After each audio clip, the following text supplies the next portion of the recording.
Alrighty, see you in 2 weeks. Well, Jumbo, everyone, welcome to the Harambe Wildlife Reserve. Now, up above you is an animal guide. It just, helps you identify the animals easier. And we briefly stopped for most of the animals listed, so you want to get those cameras ready. But make sure, guys, that you're holding on tight to them. You can probably already tell it's rather bumpy out here. And if that camera gets knocked out of your hand, well, unfortunately, I am not allowed to get out of the truck and go retrieve it because the animals that roam around. So just make sure you're, holding on tight or use the strap. Now, once we get the all clear, we head on in. And I need to try to get the warden on the radio. We certainly don't want to drive around for 2 weeks and just look at a bunch of trees. So he's up in his plane flying around, and he's got a good view. So hopefully he can cue us to where the really good animal locations are.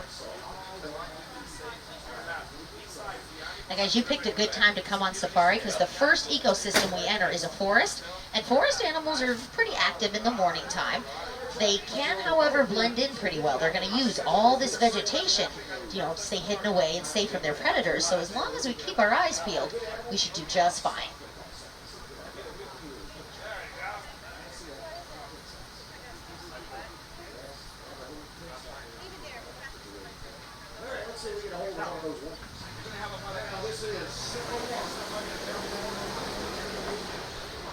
Now when we get the all clear, that little lantern there will light up, letting them know it's safe to enter. But there is a lot of tree coverage up here, so I hope the call goes through, but it should. Our call sign today is Simba 1.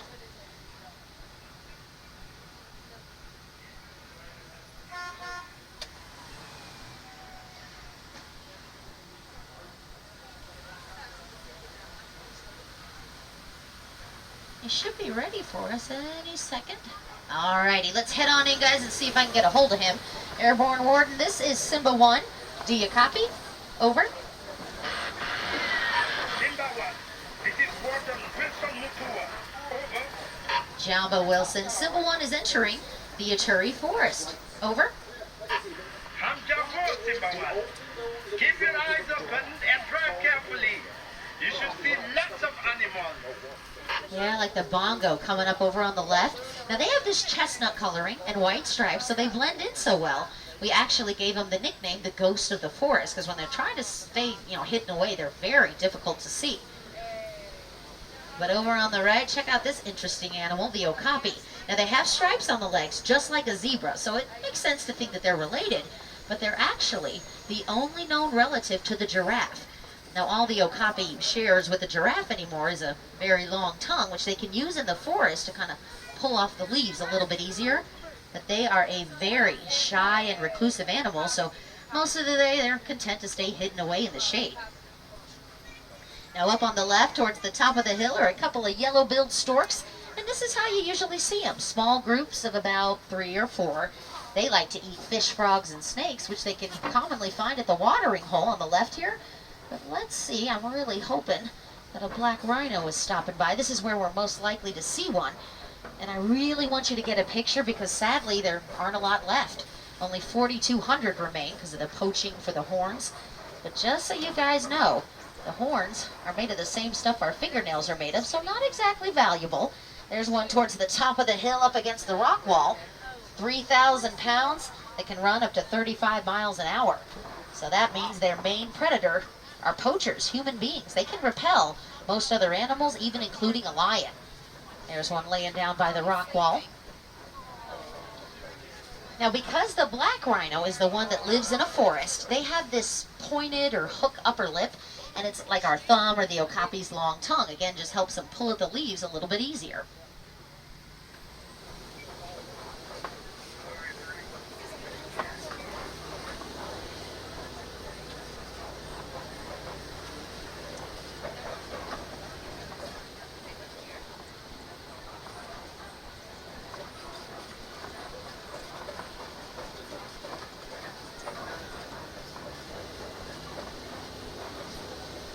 Now, still on the left coming up, there's a big clearing that opens up, but down by the water, you see some pretty good-sized black and white birds.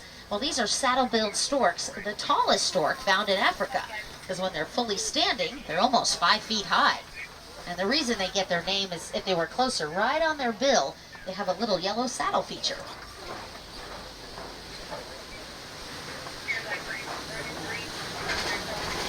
Well, now we're going to leave the forest and head on over to the Safi River.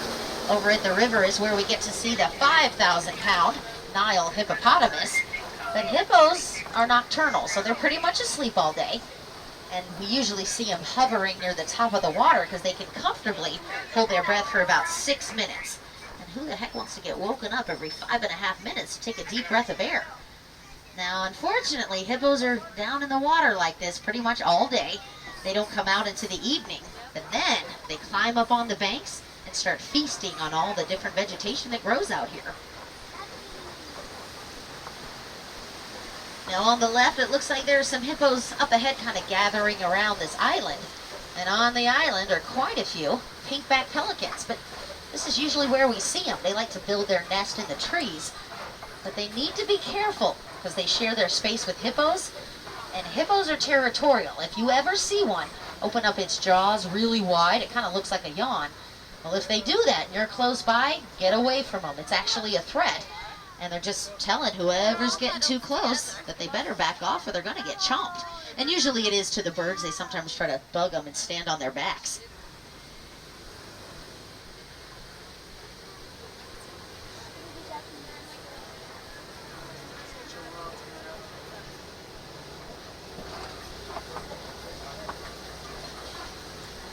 Now there is another resident of the river up ahead as we cross this bridge. Look on both sides because oh, there they are, the Nile crocodile. Now their jaws are so strong they can actually crush 1,200 pounds per square inch. And that's crush, not break or smash. Guys in the back, we want to make sure we're staying seated at all times. Even the kids, yeah. They're over 20 feet long, so the Nile crocodile is larger, and most importantly, they're more aggressive than their cousin, the American alligator. And sometimes they put the younger ones. Oh, I guess everyone's hanging out over on the left. Huh.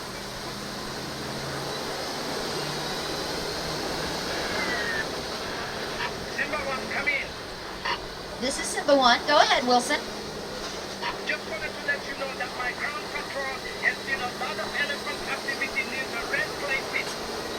You definitely want to check out that area. Sounds great, Wilson. I think we'll be over there in a little bit. But coming up on the right, guys, check out this baobab tree. Now, how they survive out here is they can actually store water in the trunk of the tree, but that's how they can get through the long, dry spells when you just don't find a lot of water out here.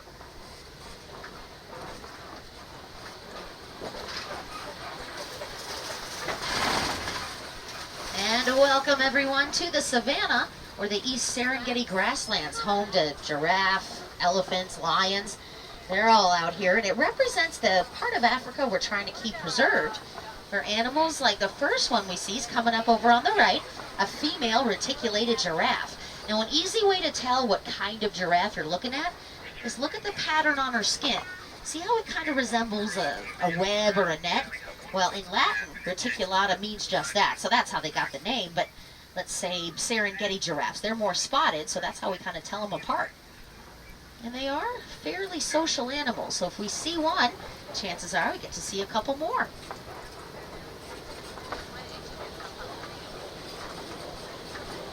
Now the giraffe, because of their height, they can make a pretty good impact on their environment. What they do is they prefer to reach up into the trees and pull the leaves off. Well, this canopy up here can get really thick with leaves and it blots out the sun. So that means the grass all around the tree starts to die. Well, the giraffe comes around and start pulling the leaves off, put little holes in it, and it opens things up and lets the sunlight through. So as long as the ecosystem is balanced, usually that means everyone in it is getting enough to eat.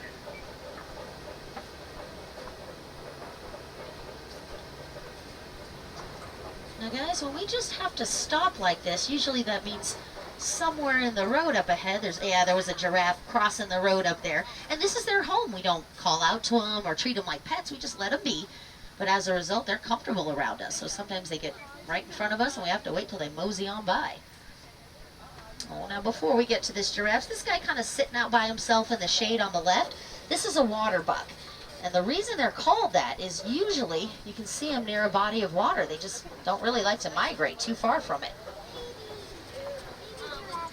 Now the main reason we typically see the giraffes over by the trees is they're so tall that if they bend over to get a drink of water or eat all this grass, well, they can't see that well around them when they're bent over. So that can be vulnerable for predator attack, because sometimes hiding in the tall grasses are predators like lions. They blend in and try to get close to the prey, but it's especially hard to sneak up on giraffes because they're tall. They can see you hiding.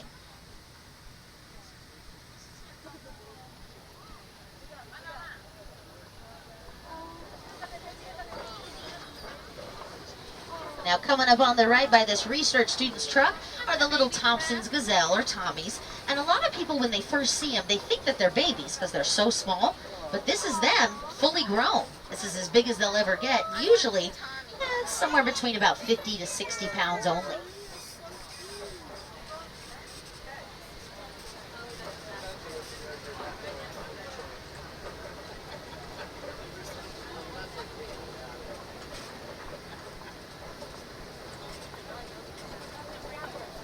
Now, most giraffes are usually born around 6 feet high, but they just keep on growing to the males. They can sometimes stand at about 20 feet tall.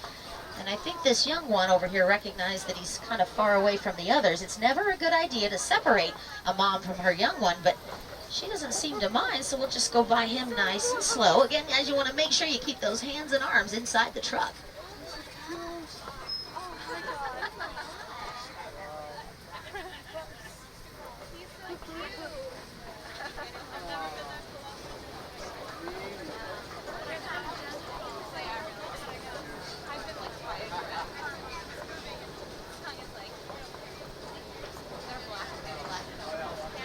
Now we see a little Tommy up ahead on the right, but check out the horns on the Ankole. Actually, guys, before we even get to the Ankole cattle, over on the right there, kind of in the grasses, there's another giraffe by the trees, but the sable antelope there, they're the mascot or symbol of the reserve. We chose them to represent us. Now the horns on the Ankole cattle usually get about 6 feet long, and they're not that heavy though. Blood can flow through them. So as the wind blows, it kind of acts like a radiator, just helps cool them off. And that's what helps them get through the really hot summer months.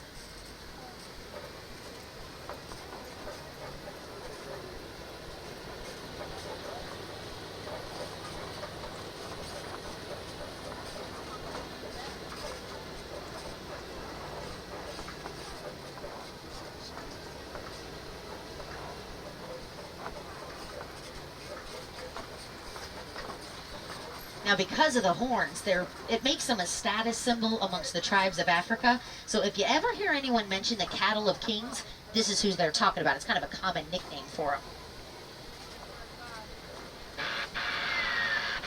This is Winston. What is your location? Over. We're heading to Monkey Point, Wilson. What's going on? Keep your eyes open for me. We picked up a baby elephant that was wandering off on its own. We can't find the mother. Uh-oh. All right, we'll be on the lookout, and if we notice anything unusual, we'll certainly let you know. But speaking of elephants, yeah, over on the right, this is a male or bull elephant. Now, they're the biggest of them all. They can get to about 13,000 pounds. But one of the ways they get that big is they eat about 300 pounds of food every single day. And on the left, this is Monkey Point. We gave it that name because some mandrills stop by, but they are very good at hiding. They're usually in the shade somewhere. If you can see one, they have these beautiful red and blue faces. So mandrills are actually the most colorful monkey in all of Africa. But this is a kind of a nice open area here. So let's see if I can get us anything on the radio station. We should be in radio range after all.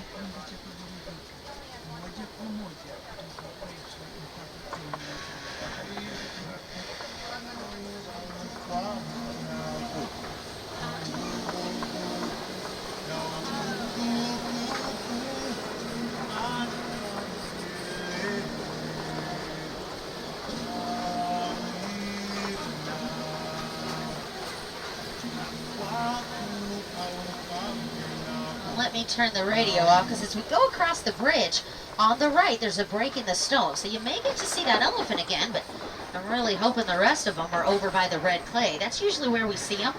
They like to eat it because when they do, it's just like us taking a vitamin. The red clay gives them all the nutrients that they lack in their diet, so I'm hoping they're still over there.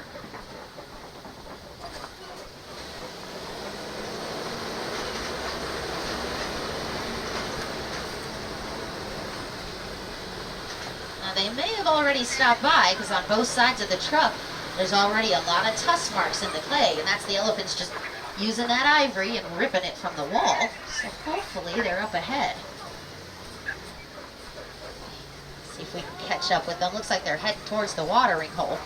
Now the main reason we're so protective over them is the fact that every single one of them will grow the ivory. So that means they're all targets for poachers. And the fact that a little baby was wandering around on its own is very concerning, because their childhood is 15 years. And they're always by mom and the rest of the herd, because this is when they learn basically how to be elephants. They're taught their socialization behavior, and they learn where all the watering holes are. So I hope everything's all right.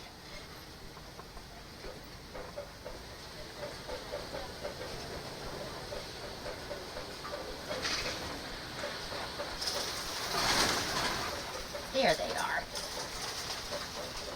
Now the elephant actually has very sensitive skin. So sensitive they can get sunburnt, and they do a lot if they don't do anything. So what they've come up with is kind of a natural sunscreen. They throw mud and dirt, sometimes their food, all over their backs, and on the sides they coat themselves in it to hopefully keep that hot sun off of them.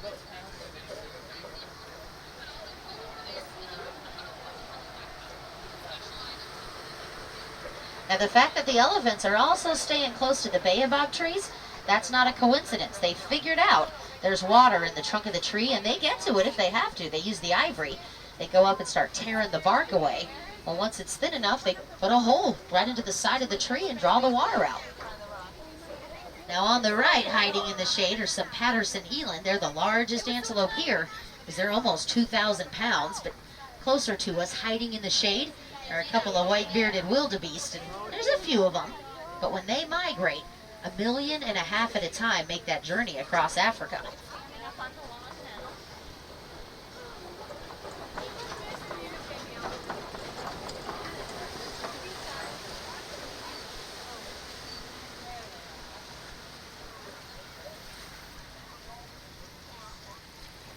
It looks like we're also going to get the chance to check out Flamingo Island, which is home of the greater flamingo. And the reason they're called that is it references their size. These are some large flamingos, but they get the coloring because they consume a lot of sea creatures like brine shrimp.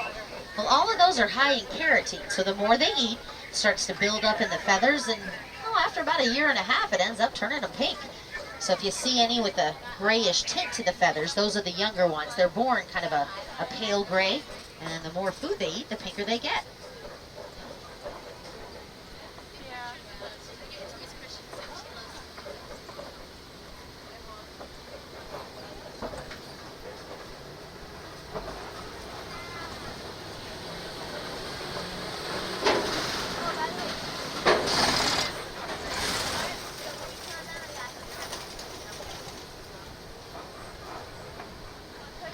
Well, looks like to me the only animals out here are ones that haven't been born yet. Coming up on the right where this clearing is a nice little pile of ostrich eggs. And for bird eggs, they're a good size, because when we weigh them, they're almost 4 pounds each. Now the fact that there doesn't seem to be an ostrich close to them means they might not be viable. The females, the furthest away they go is back by the trees. They'll sit on them pretty much all day, and the male ostriches, they sit on them during the nighttime because they have black feathers, so it helps them blend in a little bit easier.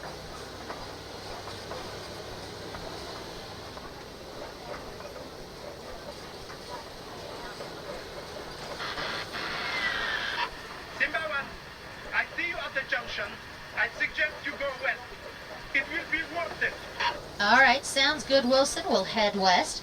Now, what I think he's talking about is further up on the left, kind of in the corner, laying down up there, are the fastest land animals in the world. Cheetah, 0 to 45 in 2 seconds, then all the way up to 70 miles an hour. But the drawback is they can't maintain that speed for very long, about the length of a football field, and then they can overheat. So that's why we usually find them lounging in the shade. They're trying to bring that body temperature down. But the most difficult thing about seeing cheetahs is the fact that of all the big cats, they're the ones that actually hunt during the daytime. So usually that means they're out running around somewhere. Now speaking of the big cats, up ahead there's a rock formation called a kopie. And usually lions hang around kopies. They get up on that top rock and it gives them a really good view of the territory. But unlike cheetah, lions really, they're not that active during the day. We usually see them asleep in the grass somewhere if they're around.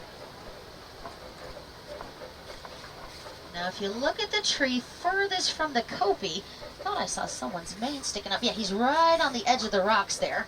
Let's see if we can get into a better position.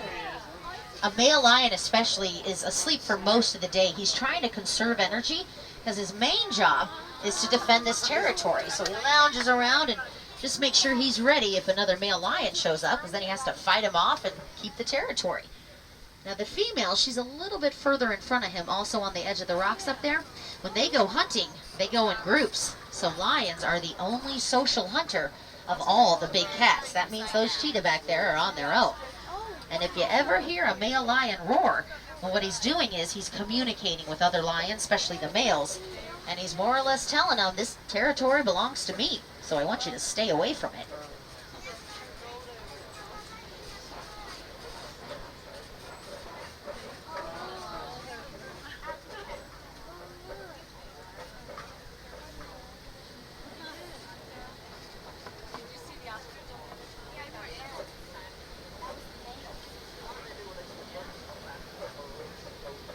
Now coming up on the left, you guys might start to notice there's a lot of these holes that have been dug. Well, you might want to look down in them, because this is a trademark of Africa's largest burrowing mammal, the warthog. What they do is they dig the holes to basically have a place to retreat to if they see one of their predators. This is what they do. They back in, and then they use those razor-sharp tusks to defend themselves. And they actually get warts on the face when they reach adulthood, so that's how they ended up with the name. Now this is a kind of an interesting babysitting situation going on here. These ostriches are letting these bontebok get really close to their eggs. But the bontebok, they have a very sad story. They're a relative of the wildebeest, but take a picture, guys. They're virtually extinct. They live in zoos and reserves because hunting for the meat and collection of the horns, it pretty much wiped them all out.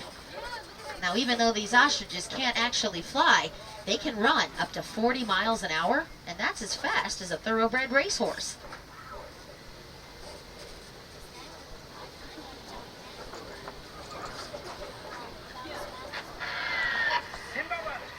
There are poachers in the area. Can you help us cut them off? Yeah, we're on our way now. We don't really go that fast, but we'll see what we can do, Wilson. I'm sorry, everyone. We're going to have to do a little detour. I'm sure you heard on the radio about the poachers that smashed our gate open.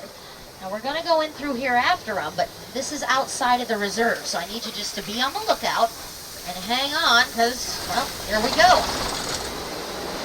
The poachers are heading east. Keep going, and we'll drive them to my patrol. Over.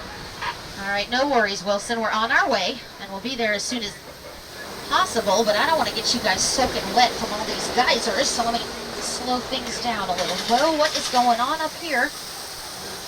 All right, I think that'll scare us off. They're making a run for it. Let's see if we can cut them off. More geysers on both sides of the road here. Oh, but look at all that ivory. Wilson, we found the poachers' camp, but no poachers, they ran off. Oh, not to worry. You dropped them right into my patrol. Well, that's good news, but did you manage to then catch them and stop them all? The poachers ran, but they won't get far. We located the mother elephant. Thanks to you, they are now both there. Asante sana, everyone. Oh, you're welcome, Wilson. Thank you, too. I have to go now. We have to get this baby elephant back to its mother. All right, well, good luck with that, Wilson. But asante sana, everyone, or thank you, because with your help, we ran out those poachers. And Wilson, he's going to take that baby back to its mother, so that's the good news. However, the bad news is we got a little turned around chasing after them. So instead of this nice, leisurely 2-week safari, well, I'm going to have to drop you off at the warden's post, which is right up ahead. So just make sure you have everything and maybe double check your net bags. You're welcome, folks, and again, I hope you got some good photographs out there on our safari adventure. Make sure you go back to the Now here in Africa, we're kind of, laid back, informal. We don't really like saying goodbye to each other. So what we say is kwaherini. It's a Swahili phrase that means go well. So kwaherini, guys, I hope you have a wild time, but make sure you come back and see us No two safaris are ever the same.